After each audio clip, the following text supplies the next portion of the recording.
Hi, I'm Sandra Palomino, Director of Historical Manuscripts here at Heritage Auction Galleries, and I'm here just to provide you with a quick overview of some of the items that we have coming up in our June auction. The first item that you see is a broadside printed with the pseudonym Tom Bowline. It's dated December 20th, which is just 4 days after the Boston Tea Party. This broadside has some great provenance in that it was purchased by a previous collector from a direct descendant of General Lamb. We know that prior to the Revolution, Lamb was an active member of the Sons of Liberty and was known to have published anonymous handbills of this type. We have now a William Ellery autograph letter signed with a second full signature in the Free Frank. And this letter is dated November 1776, and it's addressed to William Vernon, who was a wealthy merchant in Rhode Island. And we know, as a result of this letter, that Vernon was somebody that Ellery got a lot of information from with regards to building a strong navy. Here's a George Washington letter signed. The body of the letter is in the hand of Alexander Hamilton, who at the time, March 12, 1777, served as Washington's aide-de-camp. And basically this letter is just for Washington looking to get a good count of how many troops he has available, as well as making sure that all of the troops that he has available are inoculated against smallpox.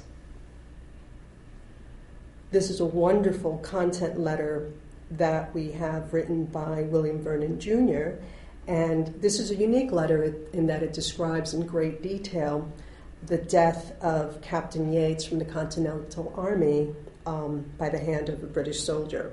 It has a lot of grisly detail, and it's just not something that we see in Rev War letters. We now have an Abraham Clark autograph document signed 3 times. Clark is one of the more scarce signers of the Declaration, and this is a really neat early piece. The entire document is in the hand of Clark, and it has 3 signatures. Now, this is a wonderful presentation of a William H. Taft Supreme Court photograph. It's signed by all 9 justices, and it's probably from the year 1921. And again, it's elegantly framed, and it makes for a magnificent presentation.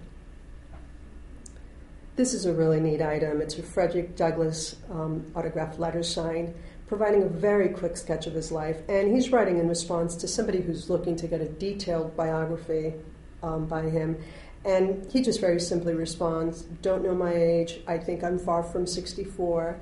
And this letter, it's in great condition and comes with the original envelope, which is also addressed in Douglass's hand." Up next, we have one of 3 whaling journals we have in this auction. This particular one was recorded by Master Seth Weeks, who was the captain of the March, and we have reason to believe that Weeks had served as a soldier on the Essex.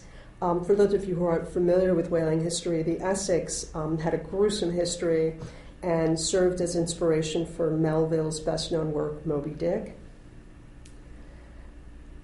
This next item is quite special. It's a book, basically a military content book that was Stonewall Jackson's personal property and a book that he used during his time at West Point. It comes with a great letter of provenance by Jackson's granddaughter, presenting the book as a gift to General Charles P. Summerall. Now, this auction has a great presidential section, and probably the star of this section is this William Henry Harrison 4-language ship's paper signed as president.